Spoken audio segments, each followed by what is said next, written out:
in the flow of teaching. Okay. Okay. So let us go ahead for the actual discussion of this concept. That is, what is a job interview? So here you can see these lines. These are very simple lines. After a single reading, you will understand. Okay. Okay. A job interview. Concentrate on the screen now. A job interview is one of the most popular tools of employee selection. ठीक आहे ना, ते एक साधन आहे कशाचं, employ selection करण्याचं. It is one of the forms of formal communication. We can understand. औपचारिक संभाषणाचा तो एक प्रकार आहे.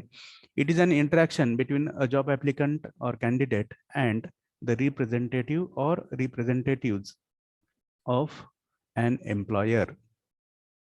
It is conducted to check and decide if the applicant should be hired for the concerned post or not. Employee selection is the chief motive of interviews. In order to check the quality of the candidate, the questions are structured through multiple angles. बघा, जे कोणते प्रश्न आहेत ते प्रश्न विचारपूर्वक design केलेले असतात, ठरवलेले असतात, है की नाही. कोणत्या कॅन्डिडेटला काय विचारायचं आणि हे कशासाठी, तर to get the depth of your knowledge regarding that particular angle. Okay. तर बऱ्याच वेळा ह्या इंटरव्ह्यू कशा असतात, स्ट्रक्चर्ड असतात, प्री प्लॅन्ड असतात. लक्षात घ्या. Initially the job applications of candidates and their resumes are scrutinized, and after this screening, selective numbers of candidates are called for interview. तर तुमच्या इंटरव्ह्यू मध्ये एक महत्वाचा घटक असणारा कोणता आहे, तो म्हणजे तुमचा रिझ्यूम, की जो आधी तुमच्याकडून कलेक्ट केला जातो. And based upon the scrutiny of that resumes, the most deserving candidates are decided and they are called, or those most deserving candidates are called for interview. You can understand this because if the company needs 2 candidates and there are 10 applications, it is not possible for that organization to employ all those 10 candidates. The requirement is of only 2. Then what to do, how to select? Then your resumes are called or they are collected. The study of your resumes is conducted, and after study some 3 or 4 resumes are separated. Okay. And based upon the things you put in your resume, based upon your qualifications, your percentage, your achievements, okay, all those things will be there. We are going to discuss about that resume and how to form it, how to prepare it in our next I think unit, that is unit number 4, that is writing practices. Okay. So I hope that you have understood what an interview is. So here while preparing that interview, while preparing for that interview, we have to keep 3 stages in mind. याच्यामध्ये पहिली step आहे की pre interview step or pre interview stage or pre interview techniques. लक्षात घ्या. Then the second step is interview techniques or actual interview phase, and the third one is post interview techniques or post interview phase. Now we can understand the meaning of this pre interview. Pre means before interview. Try to understand. So we can say offstage practice. Can you understand offstage practice? Yes, sir. हा. तर मग त्याच्यामध्ये काय करायचं, तर बघा, there are 3 points or 3 pointers which we have to keep in mind. The first pointer is know yourself or understand yourself. मग तुमचं म्हणणं असं असेल की स्वतःला काय ओळखायचं, स्वतः कोण आहोत हे आपल्याला माहित असते, पण त्याच्या पलीकडं बऱ्याच साऱ्या स्वतःबद्दलच्या गोष्टी आहेत ज्या तुम्हाला टिप ऑफ टंग ठेवायच्या आहेत. टिप ऑफ टंग म्हणजे काय, विचारल्या तुम्हाला त्या सांगता आल्या पाहिजेत. See, as a student, as a candidate, you achieve or you secure different qualifications, starting with 10th standard, then 12th, then maybe CET, then all these 4 years again. So you need to understand from where you have completed which qualification, from where have you passed SSC, then from where have you passed the HSC, what was the year of passing for SSC or HSC for engineering, the name of that college or school, right? Then your percentage in that particular year. And beyond all these academic qualifications, you need to know what your interests are, who you are as a person, what your abilities are, what or how you are separate, you are particular from others, or how your personality is different from others, what your attitudes are, what your approaches are. So you should be clear about all these things to get a kind of confidence to face that interview. Then after that, the second pre-interview technique is to know about the company and the post. बघा company कोणती आहे आणि कोणत्या पोस्टसाठी आपण interview face करणार आहोत हे आपल्याला क्लिअर पाहिजे. मग या कंपनीबद्दल कोणत्या कोणत्या अँगलनी माहिती मिळवायची, तर बघा त्याच्यामध्ये एस्टॅब्लिशमेंट आहे त्या कंपनीची, when that specific organization has been established, by whom, means who are the founders of that company, who is the CEO, right? Then beyond that, what are the products and services of that company, or in which area does that company work? Yes or no? Whether it is a multinational company or domestic company, what is the image of that company in the market, right? What is the turnover of that company? Are you getting or not? What are the policies of that company about the employees, or what are the opportunities of growth in that particular organization? So with all these directions, with all these viewpoints, you have to collect the information about that company. And for collecting this information, the website of that company is the best source, right? Or sometimes you can contact the people who are currently working in that particular organization, maybe from your relatives, from friends, or other contacts.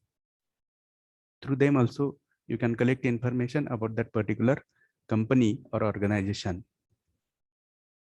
Then the second thing is that you should know the job profile. You should know about the post, okay, for which you are going to appear for that interview. Until and unless you understand the job profile, your role, your responsibilities, you will not be in the position to face that interview with confidence. है की नाही? साधी गोष्ट आहे, आपण interview देतोय आणि कोणत्या पदासाठी इंटरव्ह्यू देतोय, त्या पदावर बसल्यानंतर आपल्या कोणत्या जबाबदाऱ्या असणार आहेत याचा जर आपल्याला अंदाज नसेल, कोणतं काम करावं लागणार आहे याचा जर आपल्याला अंदाज नसेल, तर can we face that interview confidently? Tell मी.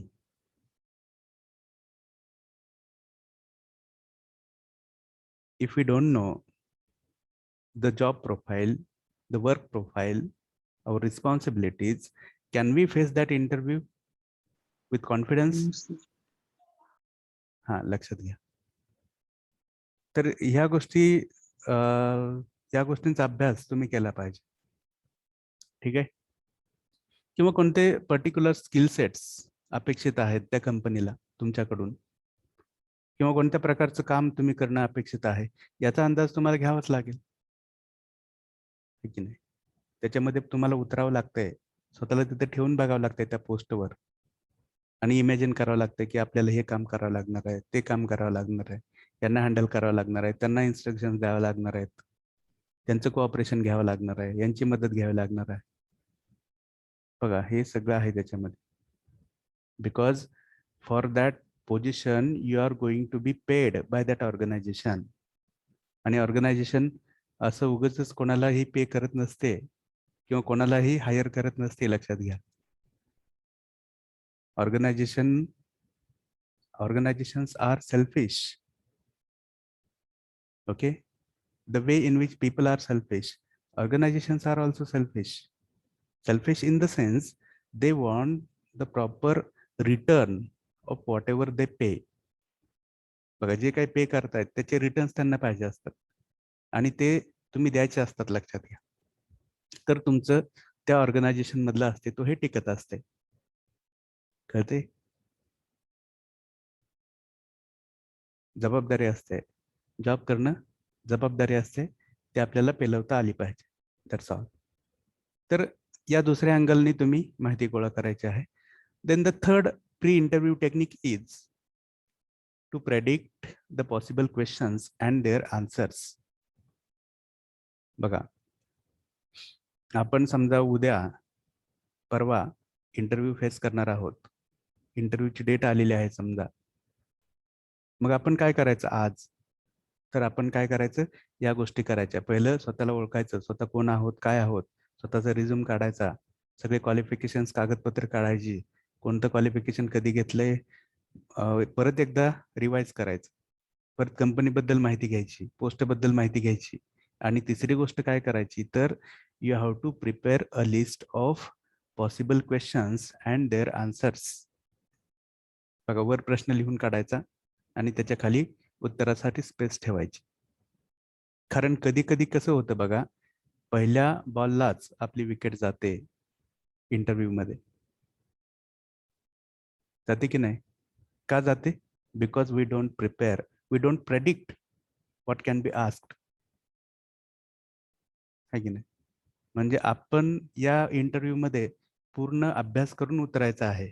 असंच उतरायचं नाही झोपेतून उठले, कपडे घातले आणि जाऊन बसला. कशाला? इंटरव्ह्यूला. No, that is not the way. You are educated, you are engineers, be planned, be prepared in these directions and go ahead. You will succeed, or the chances of success are more. Okay, मग हे प्रश्न बघा, हा तिसरा point इथे दिसतोय तुम्हाला, predict and practice. मग तुम्हाला सगळ्याच प्रश्नांचा अंदाज असतो का, किंवा त्या इंटरव्ह्यूवरच्या सायकोलॉजीचा अंदाज असतो का? सांगा भाऊ. हा, तुम्ही एक अंदाज बांधू शकताय की मला माझं हे फील्ड असल्यामुळं मला त्या फील्ड बद्दल प्रश्न विचारतील, किंवा त्याच्यातल्या कोणत्या तरी टेक्निकल मॅटरवर प्रश्न विचारतील. हे ठीक आहे, पण beyond that, again that is one assumption. लक्षात घ्या, we are never sure what can be asked during that interview, but whatever they ask we have to face with 100% confidence, 100% involvement. लक्षात घ्या.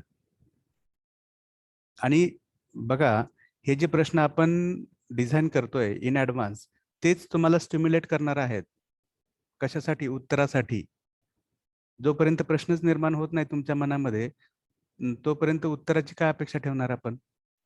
म्हणजेच प्रश्न निर्माण झाला पाहिजे तर उत्तर सुचेल, आहे की नाही? कमीत कमी आपल्याला हे विचारलं तर आपण त्याच्यावर बोलणार आहोत, आहे की नाही? हा प्रश्न विचारला तर आपण हे सांगणार आहोत, तो विचारला तर ते सांगणार आहोत. हे जजमेंट तुमच्याकडे असले पाहिजे. Then only there are possibilities of success. मग बघा, इथं मी खाली जवळपास 50 प्रश्न काढलेले आहेत. बघा, I am scrolling down. Is it visible? Yes, sir. हाँ. Yes. The title is frequently asked questions. So here you can see how many questions are there. बघा, there are total 50 questions. Okay.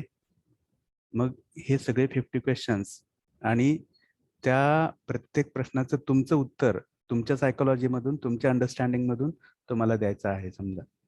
आणि या प्रश्नांचा आणि त्यांच्या उत्तराचा अभ्यास केला की बऱ्यापैकी तुमची 80% तयारी होणार आहे.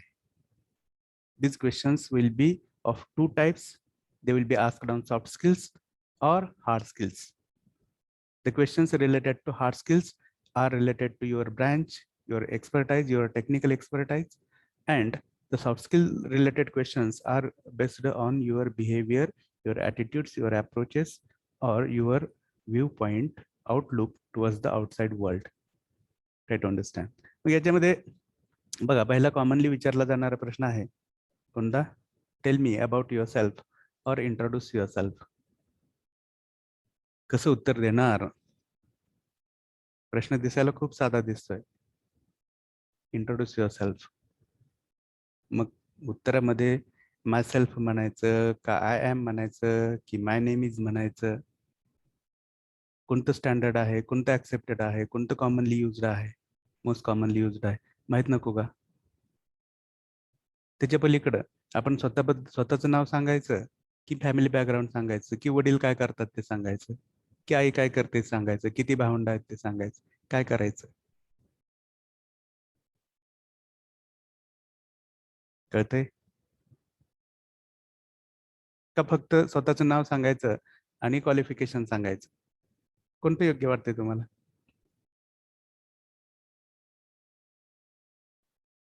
बघा, आपलं नाव हा हा बोला बोला. आपलं नाव सांगा. हा, आपलं नाव सांगायचं आणि तुमचं क्वालिफिकेशन सांगायचं. Don't go to your family background, what your father does, what is the occupation of your mother. Don't tell. How many siblings you have. Don't tell. Not necessary. If they ask you about the family background, then touch all those things. लक्षात घ्या. म्हणजे विचारले काय आणि सांगायचं काय, हे judgement फार महत्वाचं आहे. Try to understand. ठीक आहे. त्याच्यानंतर दुसरा, why do you want to leave your current job? कधी केलाय विचार? असं समजा की currently you are working in specific organization and you are switching from that organization to that current organization, or for which that interview is to be held. मग असा प्रश्न विचारलाय, why do you want to leave your current job? आणि interview मध्ये साधं नाही, तुमचं पुढचं आयुष्य घडणार की बिघडणार हे ह्या इंटरव्ह्यू वरून ठरणार आहे, त्याच्यामधल्या प्रश्नावरून आणि तुमच्या उत्तरावरून ठरणार आहे. लक्षात घ्या. वाटते तेवढी सोपी पण गोष्ट नाही आहे. काय उत्तर असेल सांगा बघू. तुम्ही सध्याची नोकरी का सोडत आहात?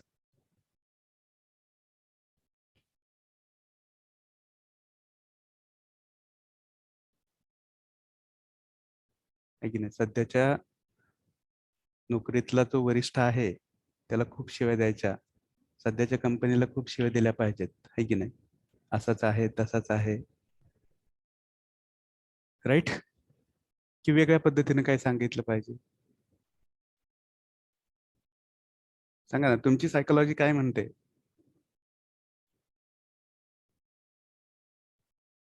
प्रश्न आहे म्हणल्यानंतर उत्तर पाहिजेच. काय म्हणते तुमची सायकोलॉजी? काय बोललं पाहिजे? एक जण सांगा, कोणीतरी sample.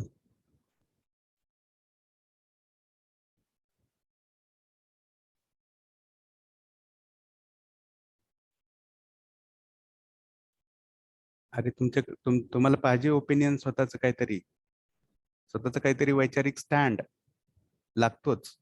Does not satisfy from the salary. हा, ठीक आहे. आशिष म्हणतोय not satisfied with the current salary. ठीक आहे, पण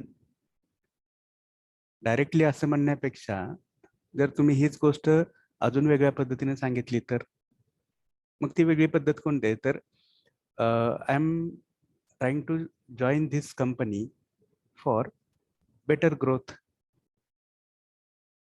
आहे की नाही? कळते की नाही? डायरेक्ट सॅलरी हा शब्द वापरण्यापेक्षा ग्रोथ हा शब्द वापरा. It sounds better to that next person. कळतंय का? आणि सध्या ज्या ऑर्गनायझेशन मध्ये काम करताय त्या ऑर्गनायझेशनला अजिबात वाईट म्हणायचं नाही, शिवाय द्यायच्या नाहीत, त्यांचे दोष दाखवायचे नाहीत. कळतंय का? किंवा I am trying to search for better opportunity to explore myself, है की नाही? Better opportunity to explore my knowledge, my skills, my abilities.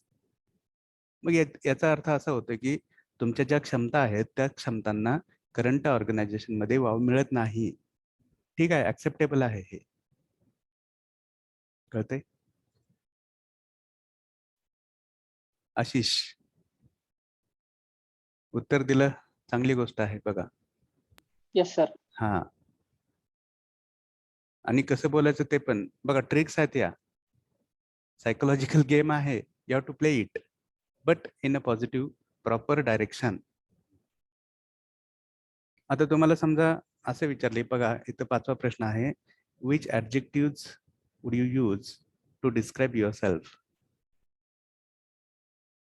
सांगा, स्वतःचं वर्णन करणारे कोणते ऍडजेक्टिव्हज, विशेषण तुम्ही सांगाल. बघा, काही जण इथं there may be hesitation in mind, म्हणजे आपण स्वतःचीच बढती आहे की नाही सांगतोय का, असा प्रश्न मनामध्ये निर्माण होईल. पण सांगायची आणि त्याच्याबद्दल कॉन्फिडंट राहायचं की येस मी ऑनेस्ट आहे, येस मी सिन्सिअर आहे, येस आय एम वर्कहोलिक, आहे की नाही, कामाला जास्त महत्व देणार आहे. I am hard working, yes I am hard working. पण हे नुसतं म्हणून नाही, तर पुढे ते तुमच्या कामातून दिसलं पाहिजे. कळतंय का? आता इथं जर तुम्हाला ऍडजेक्टिव्ह म्हणजे तुम्ही गोंधळात, ऍडजेक्टिव्ह म्हणजे काय असतं, तर चालेल का, उत्तर देता येईल का आपल्याला?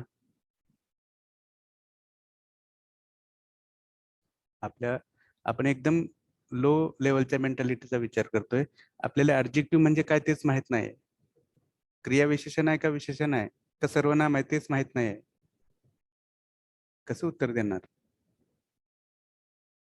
मग इथं आपल्याला बेसिकली क्लिअर पाहिजे की ऍडजेक्टिव्ह म्हणजे विशेषण असते आणि आपल्या स्वतःला किंवा स्वतःचं वर्णन करणारी विशेषण आपल्याला सांगायचे आहेत. एवढं तरी अंडरस्टँडिंग झालं पाहिजे तुमचं. आणि प्रश्न नीट अंडरस्टँड केल्याशिवाय उत्तर द्यायचं नाही. कळतंय? इंटरेस्टिंग आहे की नाही हा पार्ट? हा, आणि हे लक्षात घ्या, प्रत्येक प्रश्नाचे 10 उत्तर असू शकतात. 10 व्यक्ती असतील तर 10 वेगवेगळी उत्तर देतील, पण त्याच्यामधलं स्टँडर्ड कोणतं आहे की नाही नेहमी असते. लक्षात घ्या, प्रत्येक गोष्टीत असते स्टँडर्ड. काय आहे, कोणतं आहे, कोणतं पटणार आहे सगळ्यांना. मग जे पटणार आहे, कॉमन आहे, ज्याच्यातून आपला उद्धटपणा वगैरे व्यक्त होणार नाही, अशी उत्तर आपण द्यायची आहेत. जिंकणारी, त्यांचं मन जिंकणारी उत्तर आपल्याला द्यायची आहेत. त्याच्या मागे पण नॉलेज पण पाहिजे, नुसतंच गोड गोड गोड गोड बोलून नाही चालणार. ठीक आहे, लक्षात घ्या. So coming back to our third point, that is predict and practice possible questions and their answers. Okay, that is the third phase, pre-interview technique. Okay, so let's go line by line for these 3 things. Concentrate on the first point, that is know about yourself. Are you with me? Are you on the screen? Say yes, no. Yes, sir. Ha, Yes, sir. Very good. Baga, know or understand yourself.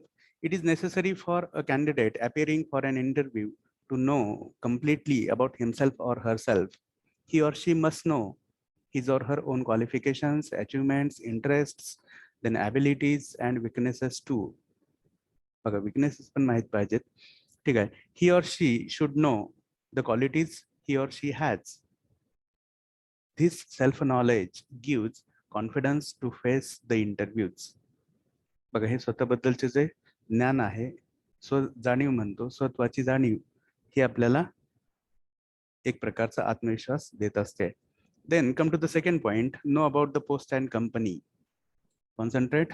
The candidate must collect information about the post, the related responsibilities, and the organization in which he or she is possibly going to step in. A company's website is the best place where a candidate can get information about the organization.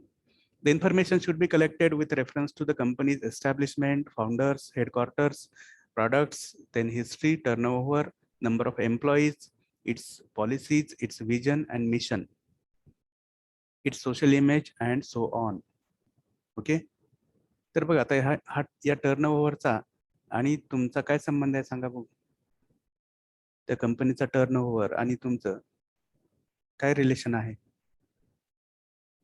का माहिती घ्यायची turnover बद्दल? जसं समजा तुमच्या समोर 2 कंपनीचे options आहेत. एका कंपनीचा टर्नओव्हर 5 करोड आहे पर इयर आणि दुसऱ्या कंपनीचा 20 करोड आहे. कोणत्या कंपनीमध्ये काम करणं प्रिफर कराल? Common 20 cycle. crore वाली. करेक्ट. का?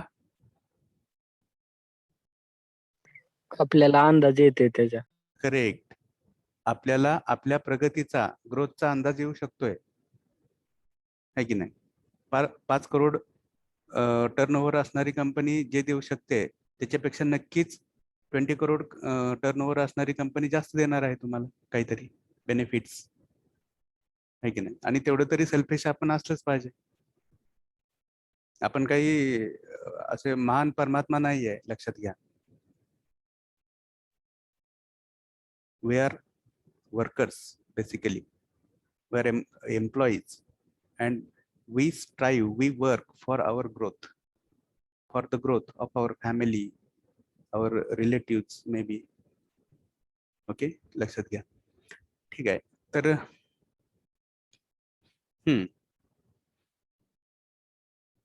come to the last line here. This previous knowledge about the organization makes the candidate more confident to face the interview. ठीक है. After this, let us go ahead for the third point, third pre-interview technique, that is predict and practice possible questions and their suitable answers. Suitable, concentrate on that word, suitable. Okay. It is always the best practice to make a list of possible questions and their suitable answers.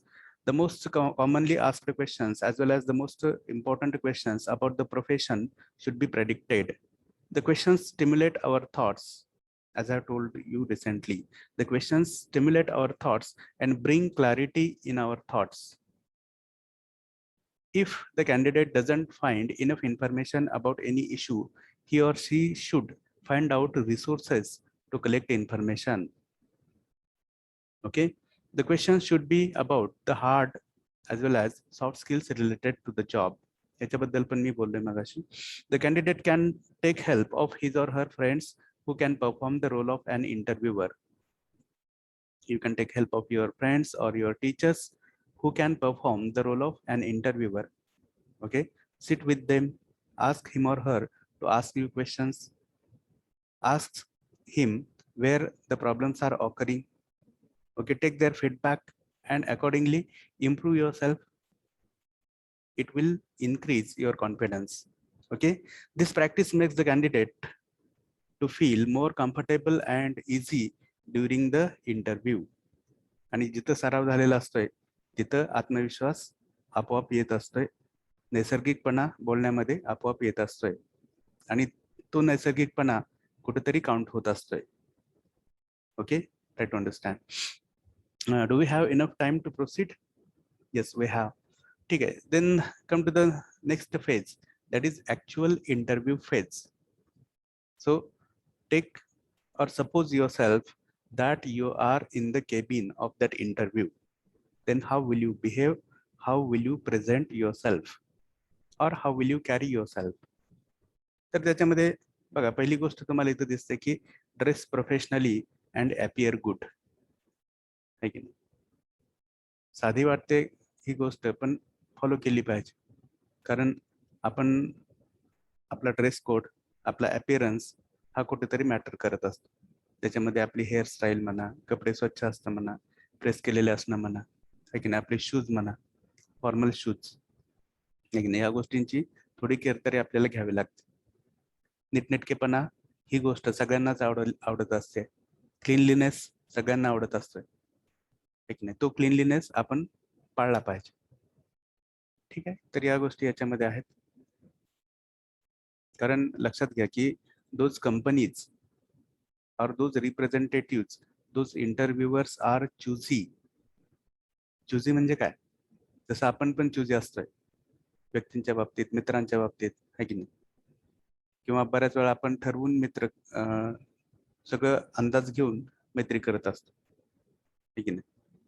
मग तो आहे कसा, त्याचा विचार कसे आहेत, है की नाही, दिसतो कसा वगैरे, किंवा नेचर कसं आहे, है की नाही. मग आपल्याला हे नको ते पाहिजे, ते नको हे पाहिजे, असलं नको तसलं पाहिजे. That kind of choosiness is also there in those interviewers. किंवा आपण कपड्याच्या दुकानात गेल्यानंतर बघा, आपला चुझीनेस बाहेर येत असतं. हा, यातला थोडा वेगळा कलर दाखवा, तो दाखवा, है की नाही, थोडा वेगळा शेड दाखवा. तसंच असतं या इंटरव्ह्यूवरचं पण, लक्षात. आणि कधी कधी समजा ते आपल्याला नाकारायला बसलेले असतात आणि आपण त्यांना आपल्याला स्वतःला नाकारण्याची संधी द्यायची नाही. मग त्यासाठी जे लागते ते आपण केलं पाहिजे, म्हणजे जे रिझनेबली ऍक्सेप्टेबल आहे त्या गोष्टी आपण केल्या पाहिजे. Are you getting or not? Is it making sense?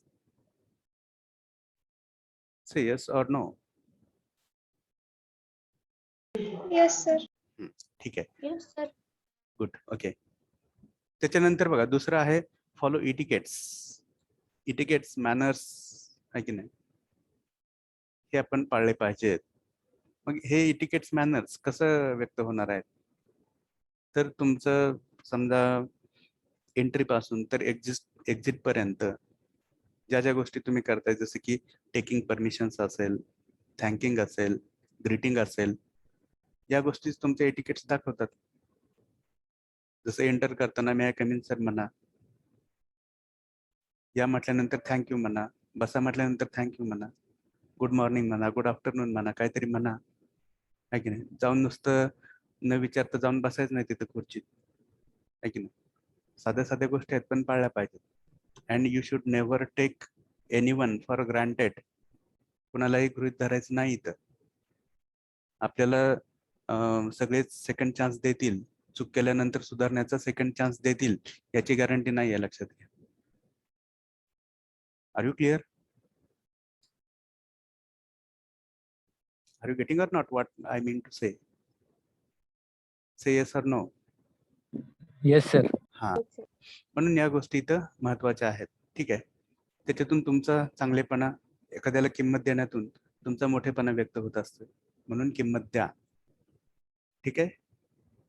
नाहीतर असं नसतंय की तुम्ही दुसऱ्याला किंमत देताय म्हणून तुम्ही लहान आहात. No, you are basically great. Try to understand. पण तेच प्रत्येकाला समजेल याची गॅरंटी नसते, ठीक आहे. Then the third point, that is show positivity and confidence. ही पण गोष्ट अपेक्षित आहे. तुमच्याकडे सकारात्मक दृष्टिकोन असला पाहिजे आणि कॉन्फिडन्स तर असलाच पाहिजे.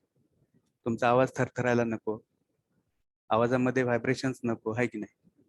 नजर इकडं तिकडं हलणारी नको, बॉडी पण अशी चुळबुळ नको, आहे की नाही. स्थिर असलं पाहिजे, शरीर स्थिर असलं पाहिजे, मन स्थिर असलं पाहिजे, नजर स्थिर असली पाहिजे, बोलण्यामध्ये स्टॅबिलिटी पाहिजे, आवाजामध्ये व्हायब्रेशन्स नको पाहिजेत. या सगळ्या गोष्टी आहेत त्याच्यामध्ये. किंवा कधी कधी योग्य वेळी स्माइल पण दिली पाहिजे. Not laughing. Laughing is different, smile is different. Is it clear? Yes sir. हा, तर त्या गोष्टी आहेत त्याच्यामध्ये. त्याच्यानंतर चौथा पॉइंट बघा इथं, answer briefly after listening carefully. बघा, careful listening leads to proper answer or correct answer. That's why listen carefully first. Try to understand what the interviewer is trying to collect or what the interviewer is aiming at. What the direction of that interviewer is. You should try to understand. Then speak. Then give the answer that is necessary. And we have learned this principle in that group discussion also. Okay. ठीक आहे. त्याच्यानंतर concentrate on body language, because our body language, our gestures, postures, eye contact, facial expressions, our movements, our sitting, standing, walking, everything reflects certain messages, and all those messages should be positive. That care we have to take. Okay. किंवा आपलं बोलणं आणि आपली body language याच्यामध्ये uniformity पाहिजे, लक्षात घ्या. नाहीतर बोलतोय तोंडाने एक आणि बॉडी लँग्वेज काहीतरी वेगळंच दाखवते. That discrepancy must not be there. Discrepancy do you know? तर ती त्याच्यामध्ये नसली पाहिजे. बाकीच्या गोष्टी वाचून घ्या. आय थिंक याच्यामध्ये फारसं काही डिस्कस करण्यासारखं नाहीये. फक्त या टिप्स लक्षात ठेवा तुम्ही.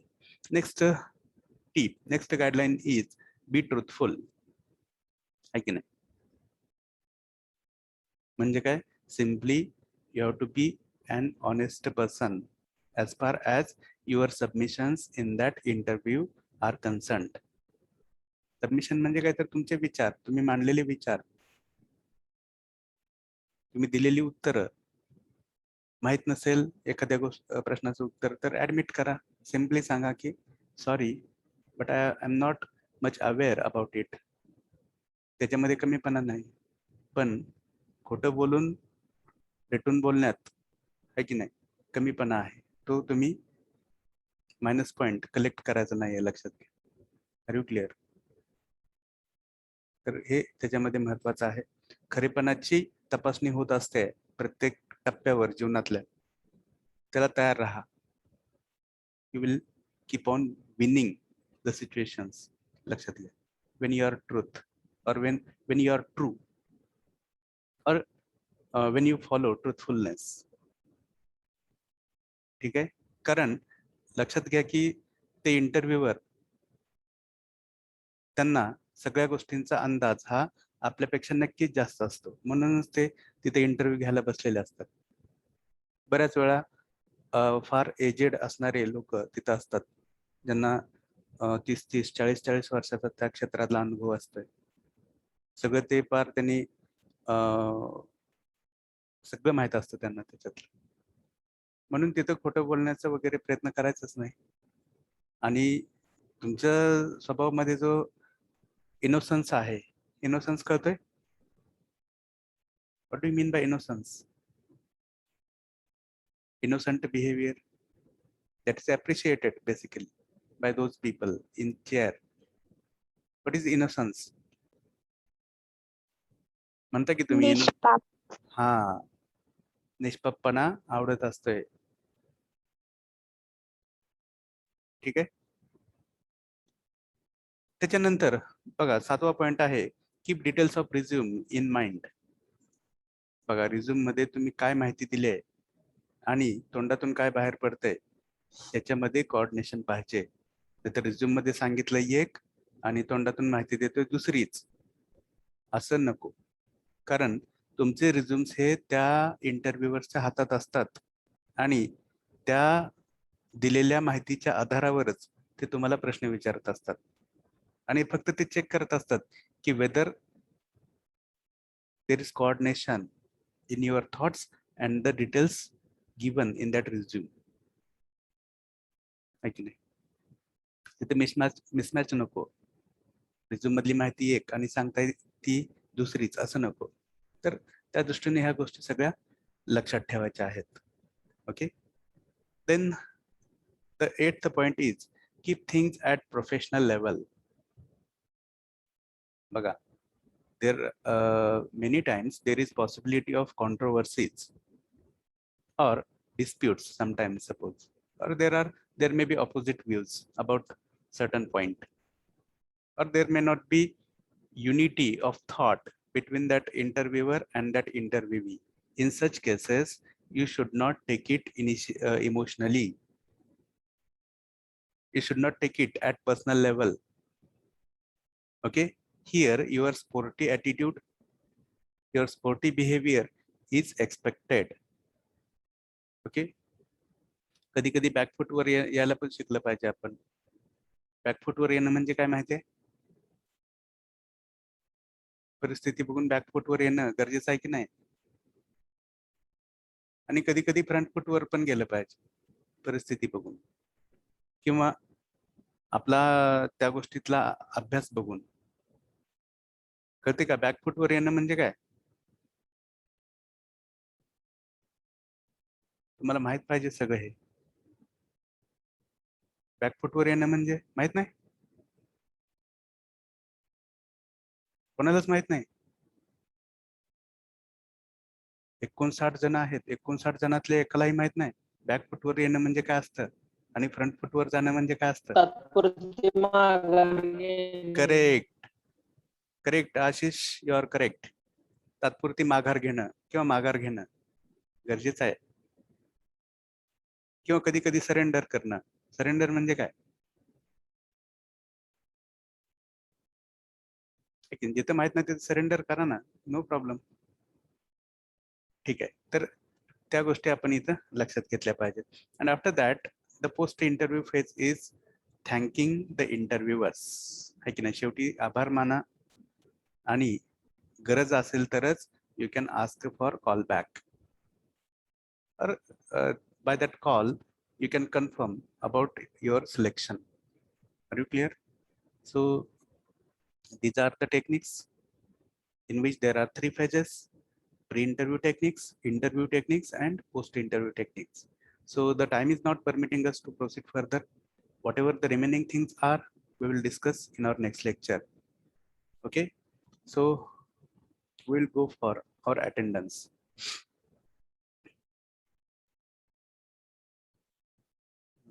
Roll number 1 is present. 2, 3, 4, 5, 6, 7, 8, 9, 10, 11, 12, 13, 14. Roll number 15 and 16. Are you here? Roll number 15 and 16 are absent. ठीक है. Then 17, 18. Roll number 19. 19 is absent. Then roll number 22 is absent. Roll number 25, 26 absent. ठीक है. Roll number 29 is absent. 31 is absent. 35 absent.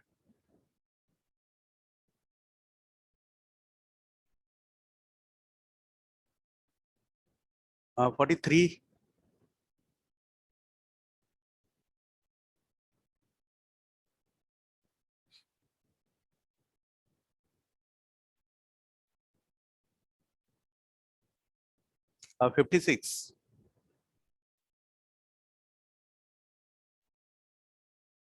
59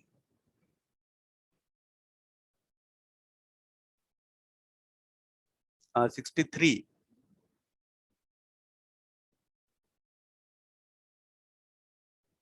66 67. If you are present, then tell me. Okay. 71 72. Okay, so I will repeat the absent numbers once again. If you are present, then tell me.